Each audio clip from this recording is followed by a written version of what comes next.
Hey there friends, in this video I'm going to be showing you how to split a video clip in DaVinci Resolve 21.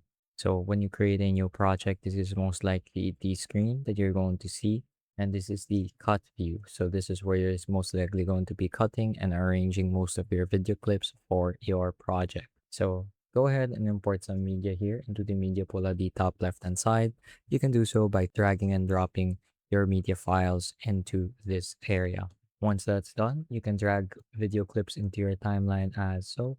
Let's try this one. And when you want to start creating cuts in your video, you can do so by just moving the edge bars if the cuts you want to make are at the start or at the end. So I'll show you what it looks like at the end. So you can do the same thing right there. As you can see, you can adjust where it is. But if you'd like to split your video, you can do so either here in the cut view or in the edit view. When you do so here in the cut view, the tool changes a little bit.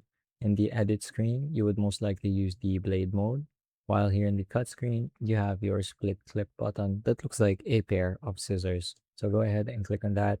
It's a bit out of the way. Some people don't see this right away, and that's why they don't think they can cut videos in this screen, but you can definitely do so here. Or sorry, split videos, not cut. So I'm going to make two splits there, as you can see, and I can change the order of things very easily by just dragging and dropping it around.